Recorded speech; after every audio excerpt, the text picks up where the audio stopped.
ఆంధ్రప్రదేశ్ మంత్రివర్యులు నారా లోకేష్ గారికి ఈ వీడియో ద్వారా నా చిన్న విన్నపం. నాకు కూడా ఒక 500 ఎకరాలు భూమి ఇస్తే 99 పైసలకు నేను కూడా తప్పకుండా 50,000 కోట్ల పెట్టుబడులు తీసుకుని వస్తాను.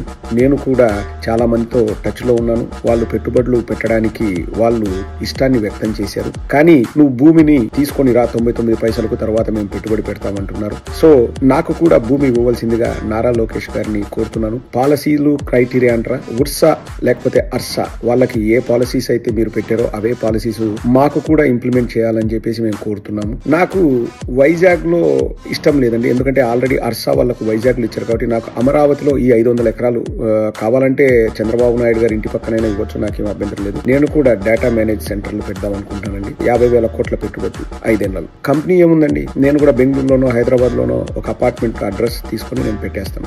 ఈ రోజు కంపెనీ కావాలంటే ఈ రోజు పెడతాను, రేపు వెబ్సైట్ వస్తుంది, ఎల్లుండి ఫోన్ నెంబర్ వస్తుంది, అవతల ఎల్లుండి కరెంట్ బిల్ వస్తుంది. సో అది పెద్ద విషయం కాదు. 500 ఎకరాలు అన్నది చాలా ఇంపార్టెంట్. మీరు 500 ఎకరాలు ఇస్తే 50,000 కోట్ల పెట్టుబడులు పెట్టడానికి అందరు సిద్ధంగా ఉన్నారు. ఇప్పుడు వాళ్ళ పేర్లు నేను చెప్పలేను, ఎందుకంటే కాన్ఫిడెన్షియల్ కాబట్టి. మీరు భూమి ఇచ్చి చూడండి. ఒకవేళ నేను పెట్టుబడులు పెట్టలేకపోతే 5 సంవత్సరాలు టైం ఇవ్వండి, మీరు భూమి వెనక్కి తీసుకోండి. కానీ మీరు అవకాశం అయితే ఇవ్వాలి. డబ్బులు ఎక్కడి నుంచి వస్తాయన్నది మీరు అడగొద్దు. నా దగ్గర ఇన్వెస్టర్లు ఉన్నారు అంతే. మీరు ఇవ్వకపోతే మాత్రం అభివృద్ధిని అడ్డుకున్నట్లే.